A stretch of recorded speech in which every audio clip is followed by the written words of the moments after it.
Okay, so we're here going to do the lecture today on other natural hazards and earthquake and volcano analysis methods. So we're going to do 2-for-1, 2-2-4, and 2-2-5.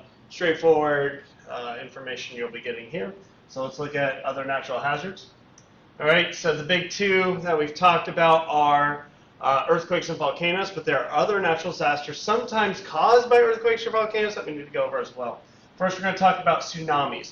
So you may have heard of tsunamis before. I'm sure you have. A lot of people think it's a big wave that comes in, like a giant cresting wave, but really it is a wave, but it's a mass movement of water on land that then pulls things back into the water or floods them.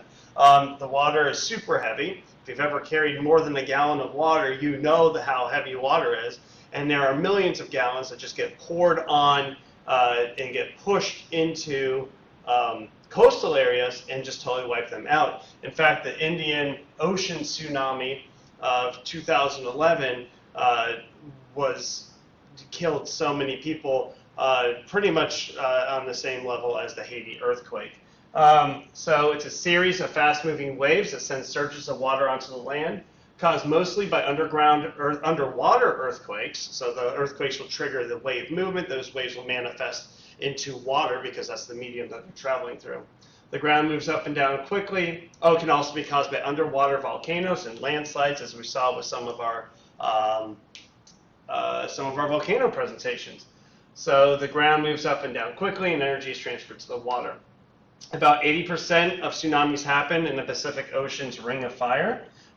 Please watch that video about the Ring of Fire sometime. They can move super fast. You're talking about 500 miles an hour that these guys can move, but they might not even be felt on a boat, because when you're on the medium that's moving through, this can just move underneath, just as if it was like, inertia sliding a piece of paper, under a plate of dishes or something like that you've seen before. Water is kind of interesting that water will actually recede from the shoreline, so it'll look like more beachlands opening up, and oftentimes this can be super dangerous because people are curious as to why this is happening and will go closer to the water, and then the water rushes in, causing more deaths. Some tsunamis do not appear as walls, but rather surges of water inland. Most of them do. They usually occur in series, so the threat may not be over after initial surge, just like foreshocks and aftershocks. Devastation occurs, however far the tsunami reaches inland, as the water cannot be stopped and is very heavy. It can take down whole buildings, bridges, and cause massive losses of life. So how do we manage it? Like all natural disasters, we cannot stop tsunamis from happening. There's nothing we can do to stop it from happening. We don't know when it's going to occur.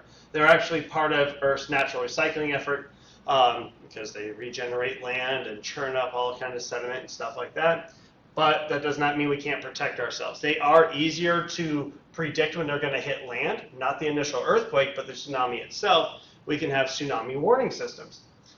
So how we do that is that we use these sensors. They're attached to the sea bottom floor, and basically you have a buoy, and the buoy will move up and down with the water and measure how fast the water is moving. If it detects that it's moving fast, it can then send it to a satellite, which can send it to the tsunami warning center, and then that can get it out to people who may be affected by the tsunami, and we send out tsunami warnings. We can also triangulate earthquakes, as we did earlier, to see if there would be a threat of a tsunami. Also, management-wise, we can have buildings in the areas built to a code that can withstand the force of tsunami, or built up so that the water does not flood the houses and will flood the stilts that are underneath, which, if they're built to code, can withstand the pressure. And educate residents as to the danger in areas to evacuate and how to flee, and evacuation routes. World rescue organizations are able to provide relief. However, education about the warning signs and evacuation routes and the warnings themselves are the best thing we can do. Please watch this video on landslides. Now we're going to go over a major unit actually in here on landslides and mass movements, but this is an introduction to landslides. And landslide is, please watch that video, but some key points to remember from it.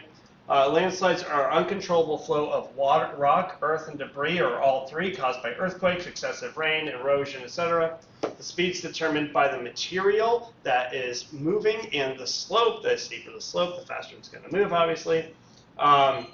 Loose rocks flow the fastest. Slow-moving earth, which is known as soil creep, can be caused by frost, rain loosening up soil, or animals. It's so slow that we don't even feel it moving. It just happens gradually over time. This is where, if we're looking for this, and then we could open up something that could cause a mass movement, we'd look for cracks in pavement, leaning power lines, or other destruction. Landslides that dump into water can cause tsunamis, as we just said a little bit ago. And landslides involving rocks will then happen in chain reaction. One rock will hit another and another and another, and that can cause major damage. Slumps are another type of mass movement. That's where earth moves due to excess groundwater, so water underneath the ground causing the earth to slump in. And debris slides, as material falls down a slope, it takes other material along with it, causing huge losses, which goes along with the chain reaction. Management, how do we manage? Landslide management takes place by knowing which areas are most susceptible and what causes them. So what we can do is drainage correction. A lot of this is caused by rainfall. So if we can actually correct the drainage to go around areas by putting pipes underneath the ground or channels around, that can decrease the likelihood of landslides.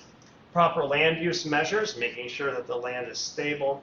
Reforestation for areas occupied by degraded vegetation, because when you put the vegetation in, you get that root structure that holds the soil there, and creation of awareness among the local population, letting people know the signs.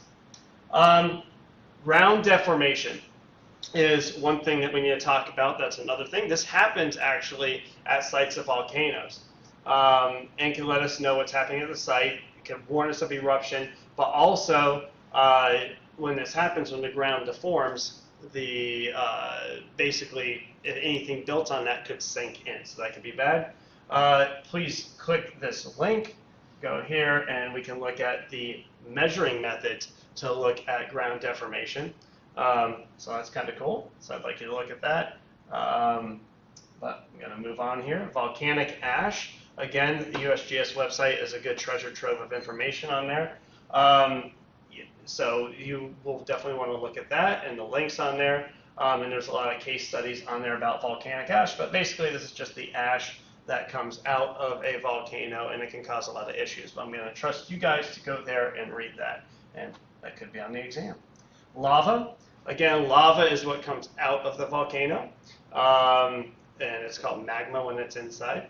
It usually moves so slow that people can get out of the way, but because it's so hot and heavy, it can destroy buildings and anything else in its path, although sometimes there can be non-viscous lava that moves super fast, like super fast. And finally, hot ash clouds are basically what we call pyroclastic flow. They can cause major damage, and there's no way to outrun them. The best management is not to be in the area of an active volcano. So this site here gives a good description of pyroclastic flows, and I'd like you to read that as well. We're going to move on to 225 now. Let's go back here, lithosphere, and 225, earthquake and volcano analysis methods. So how do we actually analyze earthquakes and volcanoes? So we're going back to that.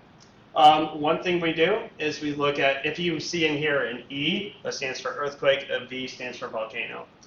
So how do we actually analyze these methods? These are huge for management. So this is the first thing that we're talking about really with environmental management. So we've got historic records.